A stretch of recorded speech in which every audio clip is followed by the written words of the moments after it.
Bonjour les amis, ça y est, je l'ai fait, j'ai fait mon top 5 des plus grands orateurs français. Et pour commencer, je voudrais vous expliquer pourquoi j'ai choisi ce format. La première raison, c'est que ça va nous permettre de nous inspirer de grands orateurs et puis de savourer des beaux discours. Et la deuxième raison, c'est que ça va être un exercice intéressant pour vous parce que vous n'allez pas être d'accord avec mon classement. Donc pas de « je suis surpris de pas voir machine ou machin ».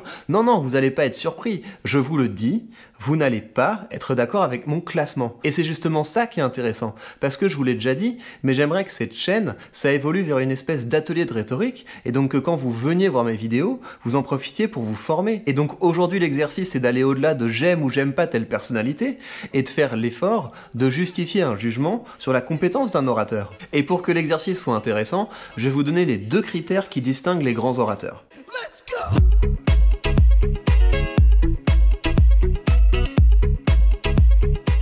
Un grand orateur ou une grande oratrice doit remplir deux critères. Le premier, bien sûr, c'est la maîtrise technique. Et pour évaluer la maîtrise technique, on prend en compte 5 dimensions. Ce sont les fameux 5 canons de la rhétorique: invention, disposition, style, mémoire et performance. Si vous n'avez aucune idée de ce dont il s'agit, allez voir le premier commentaire que j'ai épinglé sous cette vidéo où je vous définis tout ça. Mais si ce critère de la maîtrise technique est suffisant pour distinguer les bons orateurs, il n'est pas suffisant pour distinguer les grands orateurs. Les bons orateurs, ils savent ce qu'il faut dire et comment le dire.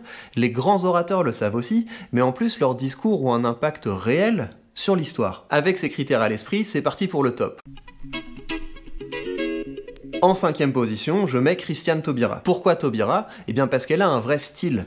La première fois que j'y étais confronté, c'était pendant ma thèse, où j'avais dû lire l'exposé des motifs de sa proposition de loi pour que la traite et l'esclavage soient reconnus comme des crimes contre l'humanité. Et je sais pas si vous avez déjà lu un exposé des motifs, mais d'habitude c'est des documents qui sont extrêmement pénibles à lire. Et là, et je vous encourage vraiment à aller voir ce texte, on a quelque chose de remarquable au niveau de la variété et de la richesse des figures de style qui sont utilisées. Mais plus généralement, Taubira a un vrai style, dans le sens où quand elle prend la parole, il se passe quelque chose. C'est différent de ce qu'on a l'habitude d'entendre. Nous les gueux, nous les peu, nous les chiens, nous les riens. Donc au niveau de sa maîtrise des techniques oratoires, Christiane Taubira mérite sa place dans le classement. Mais je voudrais également essayer de vous convaincre qu'elle a également marqué l'histoire. Parce que c'est en opposition à sa loi sur le mariage pour tous que la droite française s'est réarmée moralement. Et qu'on a commencé à évoluer petit à petit vers une politique qui s'organise autour de l'opposition entre les conservateurs et les libéraux, un peu à l'instar de ce qui existe aux États-Unis. Parce qu'avant ce moment du mariage pour tous et de la manif pour tous, on avait un échiquier politique qui s'organisait autour des questions économiques et sociales. Alors qu'aujourd'hui, c'est les questions sociétales qui occupent le devant de la scène. Les questions de genre, de valeur, d'identité, de communauté ou de choix de vie. Je dois vous avouer que c'est des questions qui me passionnent peu,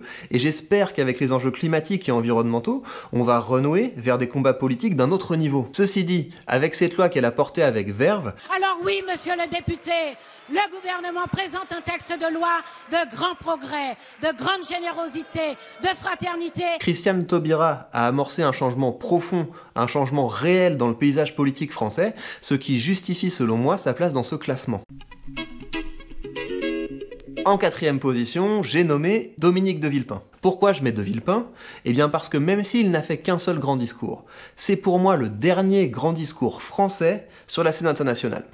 Et l'immense honneur qui sont les nôtres doivent nous conduire à donner la priorité au désarmement dans la paix. Et c'est un vieux pays, la France d'un vieux continent comme le mien, l'Europe, qui vous le dit aujourd'hui, qui a connu les guerres, l'occupation, la barbarie. Et si je choisis de Villepin, c'est aussi pour vous faire passer un message. Il ne suffit que d'un discours.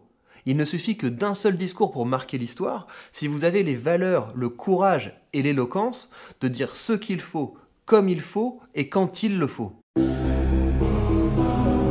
Et en 3e position, j'ai nommé Georges Clemenceau. Je dois vous avouer que j'ai beaucoup hésité entre Clemenceau et Jaurès, et du coup je voudrais vous expliquer pourquoi j'ai malgré tout choisi Clemenceau. Bien sûr qu'il faut être pacifiste, bien sûr qu'il faut être pacifiste de toutes nos forces, bien sûr qu'il faut être pacifiste jusqu'au bout, mais quand la guerre est là, bah il faut se battre. Et si j'ai un immense respect pour ceux qui s'opposent à la guerre, eh bien j'en ai encore plus pour ceux qui sont capables de mener un peuple à la victoire. On dit, nous ne voulons pas la guerre, mais il nous faut la paix le plus tôt possible.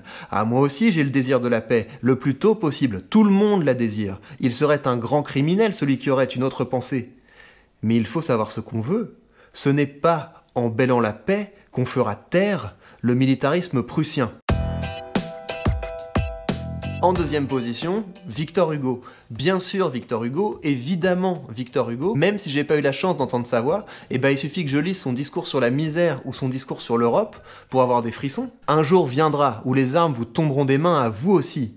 Un jour viendra où la guerre paraîtra aussi absurde et sera aussi impossible, entre Paris et Londres, entre Pétersbourg et Berlin, entre Vienne et Turin, qu'elle serait impossible et qu'elle paraîtrait absurde aujourd'hui, entre Rouen et Amiens, entre Boston et Philadelphie. Un jour viendra où vous, France, vous, Russie, vous, Italie, vous, Angleterre, vous, Allemagne, vous, toutes les nations du continent, sans perdre vos qualités distinctes et votre glorieuse individualité, vous vous fondrez étroitement dans une unité supérieure et vous constituerez la fraternité européenne, absolument comme la Normandie, la Bretagne, la Bourgogne, la Lorraine, l'Alsace, toutes nos provinces se sont fondues dans la France. Un jour viendra où il n'y aura plus d'autres champs de bataille que les marchés s'ouvrant au commerce et les esprits s'ouvrant aux idées.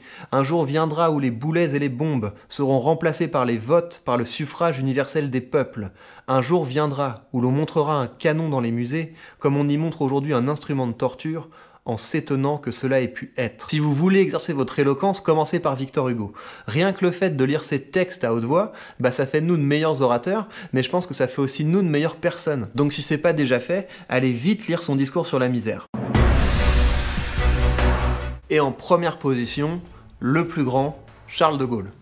Pourquoi de Gaulle? Eh bien parce que je souhaite à chacun d'entre nous d'avoir autant de cran et d'être autant sûr de ses valeurs si le bateau se met à tanguer. L'honneur, le bon sens, l'intérêt supérieur de la patrie commandent à tous les Français libres de continuer le combat là où ils seront et comme ils pourront. Et si De Gaulle a été capable de dire ce qu'il fallait au moment où il le fallait, eh bien c'est parce qu'il avait passé sa vie à se construire une idéologie, à se construire une morale, à se construire une vision de ce que son pays devait être et de ce qu'il ne devrait jamais être. Paris, Paris outragé, Paris brisé, Paris martyrisé, mais Paris libéré. Et c'est parce qu'il a passé sa vie à lire, à écrire, à penser, à tirer les leçons de ses actes, que lorsque le ciel s'est brusquement assombri, eh bien il a su quoi faire et il a su quoi dire pour rassembler autour de sa cause. Libéré par lui-même, libéré par son peuple, avec le concours des armées de la France, avec l'appui et le concours de la France tout entière, c'est-à-dire de la France qui se bat, c'est-à-dire de la seule France, de la vraie France, de la France éternelle. Et donc ce que je voudrais vous dire, c'est de pas trop attendre avant d'élaborer votre vision d'un monde juste, et de pas trop attendre avant d'acquérir les outils pour la dire. Parce que si le temps change brusquement, vous ne voulez pas être cette feuille morte qui tournoie au gré des vents. Et peut-être même que l'histoire a déjà besoin de vous. Peut-être qu'il est grand temps d'apprendre la rhétorique.